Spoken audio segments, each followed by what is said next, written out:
ভাইরে ভাই, কারে কম দুঃখের কথা। ঠিক আছে, তরকারির দাম কুমিল্লার কথা বলতেছি, কুমিল্লাতে তরকারির দাম এখন আকাশ ছুঁয়েছে। হ্যাঁ, এখন তরকারি খাওয়ার সাধ্য কুমিল্লাবাসীর নাই। আছে যারা রিচ পিপল, হ্যাঁ, কোটি কোটি টাকা কামায়, লাখ লাখ টাকা বেতন পায়, তারা খাইতে পারবে ভাই।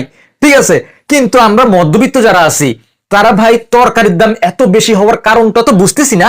ঠিক আছে, তার উপর এত দাম দিয়ে কিনা সম্ভব হচ্ছে না। এই যে আজকে টানা 4-5 দিন ধরে আলুর ভর্তা ডাল দিয়ে চলতেছে। ঠিক আছে, বাজারে গিয়ে যে সবজিটাই ধরি, যে সবজিটা খাওয়ার জন্য একটু চুজ করি, মানে মানে কোনো কোনো তরকারির নাম উল্লেখ করতে চাই না, বাট প্রত্যেকটা জিনিসেরই ভাই, প্রত্যেকটা জিনিসেরই এত বেশি এক্সপেন্সিভ দাম, মনে হচ্ছে এই দেশ ইউরোপ।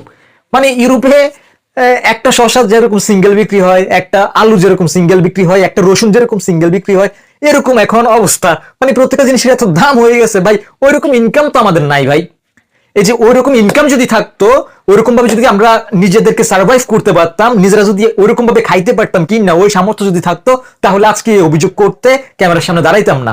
ক্যামেরার সামনে দাঁড়াইছি একটা কারণে, যে আসলে তরকারি কিনে খাওয়ার সাধ্য বা ওই পরিমাণ ইনকাম আমরা করতে পারতেছি না, যার ফলে এত দাম দিয়ে তরকারি কিনা সম্ভব না। প্রায় প্রত্যেকটা সবজির দাম 100 টাকার উপরে, কমের ভিতরে, মানে 100 টাকার কমের ভিতরে আমি শুধুমাত্র দেখতেছি কি, মানে আমার চোখের মধ্যে যেগুলো পড়ছে আর কি, অন্যান্য তরকারি হয়তো থাকতে পারে, আমার চোখের মধ্যে যে তরকারিগুলো পড়ছে তার মধ্যে আলুটার একটু কম দাম, আর না হলে ম্যাক্সিমাম প্রত্যেকটা সবজির দাম এত বেশি হয়েছে যে কিনে খাওয়ার সাধ্য কুমিল্লাবাসীর নাই। এখন এই 100 টাকার উপরে যে সবজি, এটা কি শুধু কুমিল্লাতেই হচ্ছে, নাকি বাংলাদেশের অন্যান্য জেলায়, অন্যান্য বিভাগেও এরকম হাই প্রাইসে তরকারি বিক্রি হচ্ছে? একটু কাইন্ডলি প্রত্যেকে একটু কমেন্ট করে জানাবেন। নাকি আমার কাছে মনে হচ্ছে নাকি এটা নট অনলি কুমিল্লা, নাকি আর অন্যান্য কোথাও হচ্ছে এত সুপার দামে, মানে কোনো বন্যা নাই, কিছু নাই, মানে কি বলবো, হুট করে তরকারির দাম এমন বেশি হয়ে যাচ্ছে। এখন আমি কিন্তু কৃষকদের বিরুদ্ধে না, বা কৃষকের বিপক্ষেও না, আমার কথা হচ্ছে কৃষক যদি পাইতো না, আমি মনটার বুঝ দিতাম যে না, কৃষক পাচ্ছে, হ্যাঁ, কৃষক বেশি দাম পাচ্ছে। ভাই এগুলো তো কৃষকরা তো আর বাজারে এসে সেল করতেছে না, বাজারে আইসা তো কৃষকরা তো বিক্রি করতেছে না, বাজারে আইসা তো কৃষকরা তরকারি নিয়ে বসে থাকে না।